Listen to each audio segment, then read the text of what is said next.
Bonjour à toutes et à tous, dans cette vidéo, on va apprendre à soustraire des nombres relatifs. Alors, quelle est la technique? Il y a une règle à connaître qui est fondamentale. Soustraire un nombre, c'est ajouter son opposé. Je vous rappelle que l'opposé de 4, c'est moins 4, l'opposé de moins 3, c'est plus 3. Comment fait-on pour ajouter l'opposé? Comment ça fonctionne? Alors, vous avez par exemple à faire ce calcul, 2 moins 7. 2 moins 7, vous devez soustraire 7 à 2. Donc c'est cette quantité-là qu'on soustrait. On soustrait 7 à 2. Le calcul qu'on va faire, c'est écrire, 2 on va l'écrire comme plus 2, on va le mettre entre parenthèses. Ce n'est pas obligatoire, mais on va le faire quand même, pour plus de clarté. Et au lieu de soustraire 7 à 2, on va ajouter l'opposé de 7, c'est-à-dire moins 7. Et on va l'ajouter à 2. Je répète, soustraire 2 à 7, ça revient à ajouter l'opposé de 7, qui est moins 7, à 2. Donc on va faire ce calcul-là, plus 2 plus moins 7. Et là, on retombe sur le calcul initial que vous savez faire.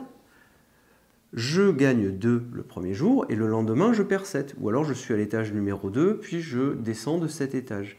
Globalement, est-ce que j'ai gagné ou perdu? Bien, globalement, j'ai perdu. Et j'ai perdu quoi? Eh bien, je vais faire mon calcul que je sais parfaitement faire. Je monte de 2 étages, puis je descends de cet étage. J'ai perdu 5, tout simplement. Je continue. Je veux soustraire 4 à 3. Donc c'est le nombre, c'est 4 que je veux soustraire à 3. Donc j'ajoute l'opposé de 4. L'opposé de 4, c'est moins 4. 3 plus moins 4, jour 1, je gagne 3. Le lendemain, je perds 4. Au global, j'ai perdu. Et j'ai perdu combien? J'ai perdu 1. Jour 1, je gagne 1. Et le lendemain, je perds 10. Alors, là, on soustrait 10 à 1.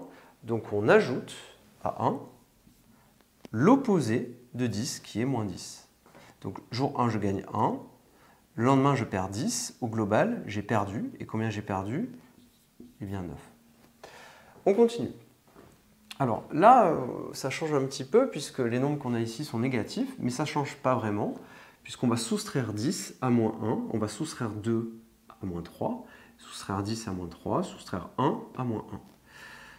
Ici, j'ai moins 1, je dois soustraire 10, donc je vais ajouter l'opposé de 10 qui est moins 10. J'ajoute l'opposé de 10 qui est moins 10. Et ça, je l'ajoute à moins 1.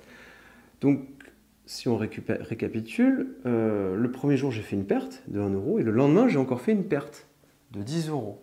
Donc, au global, j'ai fait une perte de combien?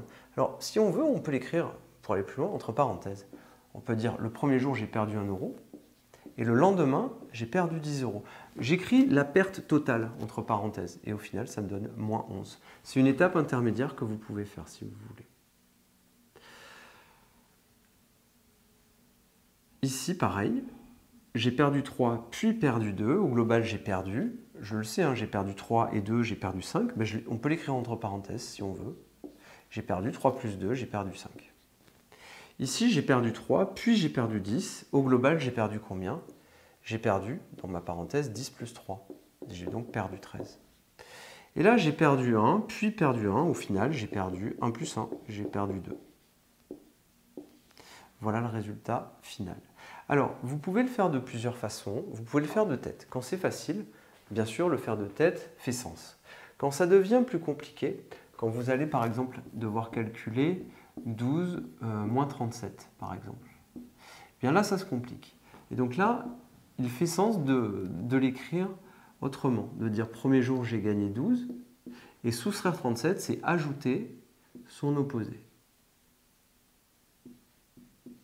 Et une fois que vous avez ça, au final, vous devez faire quoi? Vous avez plus 12, plus moins 37. Vous devez faire ce calcul. Donc, vous voyez que là, ça se complique un petit peu.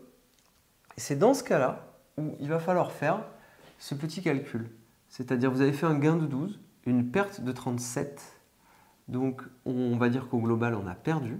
Et on mettra dans la parenthèse 37 moins 12.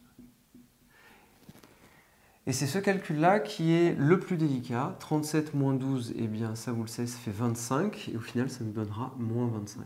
Donc ça, ce sont des choses qu'on voit, et ce type de calcul-là, et cette petite opération-là, elle est un peu plus subtile, donc elle fera l'objet d'une vidéo particulière, puisque globalement, il faut déjà maîtriser ceci. Rappelez-vous, soustraire un nombre, c'est ajouter son opposé. Ça, il faut absolument savoir le faire. Donc maintenant, on fera une petite vidéo sur ça quand les valeurs sont compliquées et qu'on fait cette petite manipulation pour tout simplement aller un petit peu plus vite et arriver à faire les calculs. Sinon, vous devez parfaitement maîtriser ça. Ça, c'est l'attendu classique qu'il faut vraiment maîtriser. C'est ça qu'il faut savoir faire. Ça sera l'objet d'une vidéo plus difficile. Je vous remercie et à très bientôt.